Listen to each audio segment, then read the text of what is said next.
अजय जी, आपके साथ शुरुआत करते हुए देखिए, अब इस पूरे मामले में हालांकि सुप्रीम कोर्ट में मामला लंबित है, लेकिन अडानी को लेकर विपक्ष बहुत अग्रेसिव हुआ और जो बातें राहुल गांधी की एक्सपंज की गई हैं, क्या आप सहमत हैं? वो तो कह रहे हैं कि हमारी आवाज को दबाने के लिए एडिट किया गया है, जो मुख्य हिस्से थे वही हटा दिए गए हैं। देखिए अंजना जी, पिछली बार आपके डिबेट में मैंने कहा था कि बहुत सोची समझी कैलकुलेटिव राजनीतिक स्ट्रैटेजी है ये, जिसके तहत राहुल गांधी ने तमाम वो भाषण दिया, अडानी पे भाषण दिया, जबकि वो जानते थे कि कोर्ट में मामला लंबित है। तब भी उन्होंने तमाम तरह के आरोप लगाए, बिना नोटिस किए पीएम का नाम लिया, क्योंकि वो चाहते थे कि सदन के अंदर भी चर्चा हो, सदन के बाहर भी चर्चा हो, ताकि कांग्रेस का एक डिस्कोर्स दिखे। उन्हें पता था जेपीसी कभी नहीं होने वाली है, सरकार जेपीसी करेगी नहीं, क्योंकि कांग्रेस से ज्यादा जेपीसी तो कोई जानता नहीं है भाई। रूलिंग पक्ष के ज्यादा सपोर्टर्स होते हैं और वो ऑपोजिशन वाले हमेशा भाग जाते हैं कि सरकार एक तरफा फैसला ले रही है, उनको ये भी पता था। तो मकसद था कि एक राजनीतिक हो हल्ला खड़ा किया जाए। अडानी से कोई कांग्रेस की पर्सनल दुश्मनी नहीं है, लेकिन अडानी बहाना था, मोदी निशाना थे। तमाम तरह की बातें की गई। उनको यह भी पता था कि मैं इस तरह के इल्जाम लगाऊंगा, स्पेशल प्रिविलेज नोटिस जाएगा, विशेषाधिकार हनन होगा, लोकसभा स्पीकर कुछ फैसला सुनाएंगे। उसके लिए भी वो तैयार थे कि भाई स्पीकर एक्सपेल कर दें तो हम शहीद बनेंगे।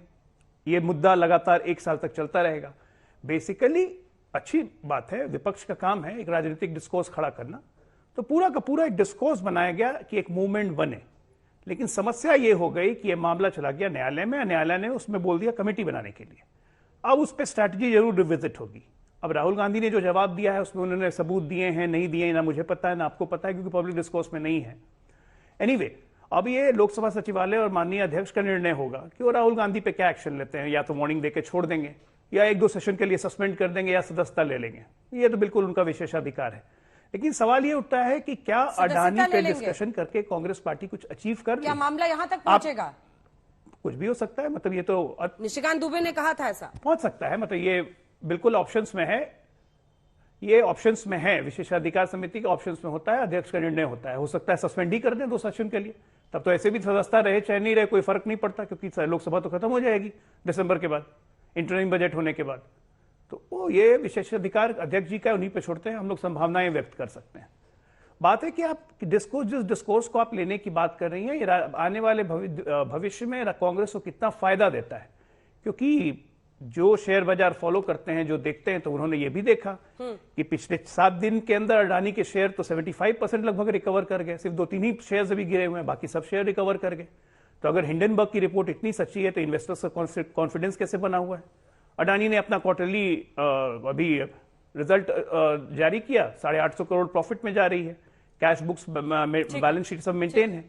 तो कहीं ऐसा ना हो कि ये भी आरोप औंधे मुंह गिरे, क्योंकि अडानी, मैं फिर भी पहले भी कह रहा था कि देश के इंडस्ट्रियल क्लाइमेट को खराब करने की कोशिश नहीं करना चाहिए।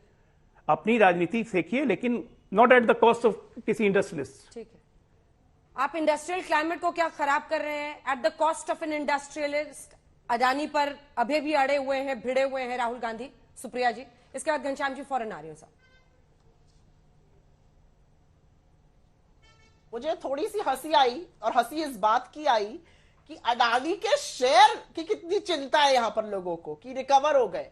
प्रभु, मार्केट कैप इरोजन नाम की चीज सुनी है? टाइम वैल्यू का कॉन्सेप्ट सुना है? मार्क टू मार्केट का कॉन्सेप्ट सुना है? कितना मार्केट, बीच में मत बोलिए प्लीज, कितना मार्केट कैप इरोजन हुआ है वो भी बताइए। अडानी का रिजल्ट आप बहुत ट्रैक कर रहे हैं, अच्छा लगा आपकी रुचि देखकर अडानी के शेयर्स में। थोड़ी ज्यादा तफ्तीश आपकी और अडानी की भी होनी चाहिए। अडानी के कैश बुक्स की बात कर रहे हैं। आउटलुक कम्युनिटी सिर्फ एक चीज देखती है, और वो होता है रेवेन्यू आउटलुक, रेवेन्यू प्रोजेक्शन। 20 साल ये काम किया है, रेवेन्यू प्रोजेक्शन हर बिजनेस में अडानी एंटरप्राइजेस ने नीचे दिखाया है। ये असलियत है अडानी की आज की तारीख में, क्योंकि उनको पता है कि वो फंस गए, उनको पता है कि लिक्विडिटी प्रॉब्लम्स होंगी, उनको पता है कि बिजनेस ठप होगा, और इसीलिए सारा का सारा आउटलुक प्रोजेक्शन नीचे किया है। अगर रुचि रखते हैं तो सही नंबर्स ट्रैक करना सीखिए। आपके लिए भी, अगर हर पैसा लगाते हैं अडानी में तो हितकर रहेगा। एक चीज लेकिन अंजना जी ने मुझे बहुत स्तब्ध किया। अंजना जी मुझे यहां पर ये कहते कहते कह गए, ये तो भाजपा के से ज्यादा लॉयल भाजपा के प्रवक्ता हैं, अघोषित प्रवक्ता हैं, ये कहते कहते कह गए कि राहुल जी की सदस्यता रद्द हो जाएगी। मैं चैलेंज करती हूं इस शो पर आपके सामने कि अगर अडानी का नाम लेने पर, अगर इस देश के भ्रष्टाचार को उजागर करने पर, अगर बेरोजगारी, महंगाई, गरीबी मोदी अडानी के संबंधों पर सवाल उठाने पर राहुल गांधी की सदस्यता कैंसिल होती है, तो ये सरकार हिम्मत करे और करके दिखाए। इनके अंदर हिम्मत नहीं है ये करने की। और अगर ये देश लोकतांत्रिक है तो सदन में तीखे सवाल होंगे, सवालों के जवाब देने पड़ेंगे। आप लोगों को विशेषाधिकार कमेटी के भरोसे चुप नहीं करा सकते, और चुप कराने वालों में राहुल गांधी को चुप कराना। ठीक है अजय आलोक जी, चूंकि आपको बोला है छोटा सा जवाब, एकदम अंजना जी, छोटा सा। अंजना जी, शहादत हुई नहीं, शहीद बने नहीं, शहादत का मजा अभी से लेने लगे। मैं भी कुछ कहना चाहता भाई मैंने कब कहा कि सस्ता जाएगी, मैं संभावना व्यक्त कर रहा था। दूसरी बात, 30 साल आपने इसमें काम किया है, मार्केट रेगुलेशन में बहुत मार्केट जानती हैं, तो आप कांग्रेस की प्रवक्ता भी इतने सालों से हैं, तमाम कांग्रेस सरकारों को बता देती ना कि लिक्विडिटी प्रॉब्लम अडानी की, फ्रॉड है एक नंबर का, इसको अपने स्टेट में मत बुलाइए, इन्वेस्टमेंट मत करवाइए, गिद्धी पोर्ट मत दीजिए, केरला में पोर्ट मत दीजिए, 65,000 करोड़ में जमीन मत दीजिए राजस्थान में, ये सब क्यों नहीं किए आते हैं? पहले ये सुप्रिया जी, बड़ा अन्याय किया आपने राजस्थान, छत्तीसगढ़, बाकी महाराष्ट्र की जनता के साथ। ढूंढते हैं, अर्निंग्स ढूंढते हैं, एक मिनट, मेरा तो डीमैट अकाउंट भी नहीं है। आप सुनिए, मैं आपसे यहाँ इकोनॉमिक्स पे बहस करने नहीं। एक मिनट सुप्रिया जी, बीच में मत बोलिए, मैंने आपके बीच में नहीं बोली था।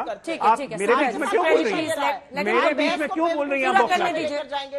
आप बौखला के मेरे बीच में क्यों बोल रही हैं? टाइम वेस्ट करते हैं।